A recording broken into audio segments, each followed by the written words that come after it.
발견 직후에 알 수 없는 글자들로 되어 있어서 큰 화제를 모았던 미해독 문서입니다. 대충 중세기의 여러가지 자연과학 지식들을 집대성한 일종의 백과사전이라고 짐작되었고, 최근에는 여러 여성들이 물속에 몸을 담그는 모습이 나오는 페이지가 있는 점과 책 전반에서 여러 약초들이 두루두루 소개되는 점으로 미루어 중세시대의 건강관리법을 다룬 책으로 보는 학자들도 있습니다.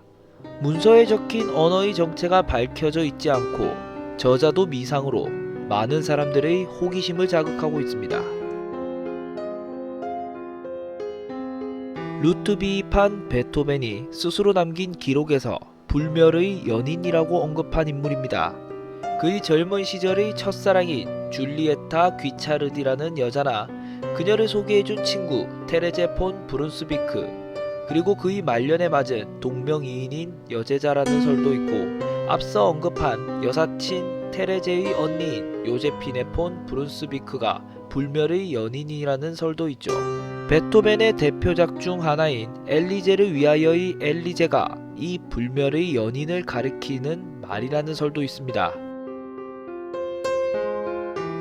소련의 록밴드인 키노의 리더였던 빅토르체가 지금의 라트비아 영토인 투쿰스에서 차를 타고 가던 중에 다가오던 버스와 정면 충돌하여 그 자리에서 즉사한 사건인데, 이 사건은 당시 공산권 국가의 사람들에게 엄청난 충격을 가져다 주었습니다.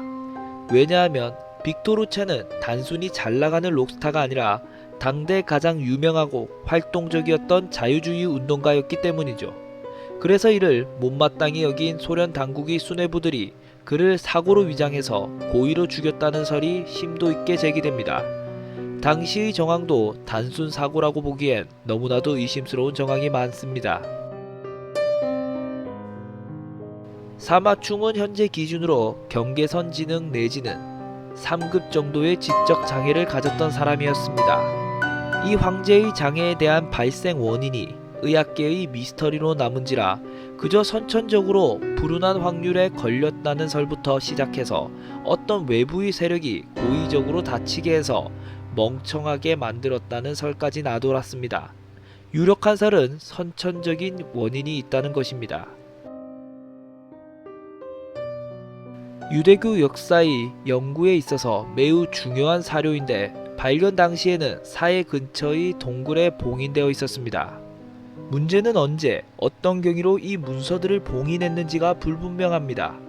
바빌론 유수 당시에 유대인들이 중요한 기록을 보존하고자 동굴 속에 매장했다는 설이 있는가 하면, 마시다 요새의 반란이 진압될 때 로마군에 의해 문서들이 반달리즘의 피해를 입은 것을 우려해서 굴 속에 은닉했다는 설이 있습니다. 지은이뿐만 아니라 그 내용 역시 오리무중입니다. 책 자체만 남았죠. 21세기에도 이 경제 역사상 최악의 사태가 발생하게 된 원인이 무엇인지 아직도 정확하게 밝혀내지 못했습니다. 여러 경제학적 이론이 있지만 왜 전례가 없을 정도로 강한 불황이 시작돼서 그렇게 빠른 속도로 전 세계에 퍼졌는지에 대해 경제학자들이 합의를 보지 못했죠. 프랑스 생강에서 건져올린 신원불명의 익사체로 자는 듯이 반듯한 외모라 화제를 모았습니다. 일부는 시신의 얼굴이 오늘날 인공호흡 훈련용 마네킹의 모티브가 되었다고도 하지만, 망자가 도대체 누구였는지는 불명입니다. 이들의 기원이나 타 민족과의 언어학적, 문화 인류학적 연관 관계가 모두 불명입니다. 구약 성경에 등장하는 인물로 솔로몬 왕의 지혜를 시험하기 위해 남방으로부터 찾아온 명철하고 부유한 여왕으로 묘사됩니다. 솔로몬에게 즉석에서 퀴즈를 냈으나 온갖 세상의 모든 학문에 청산유수처럼 통달한 모습을 보고 탐복하여 여왕이 가져온 막대한 조공을 바치는 모습이 나옵니다. 그에 더해 솔로몬 왕가의 연문설도 도는 인물. 일단 남방이라고는 하나 구체적으로 이 여왕의 정체가 불명인데, 에티오피아 등지에서는 여왕을 자기네 역사에 편입시키는 모양이죠.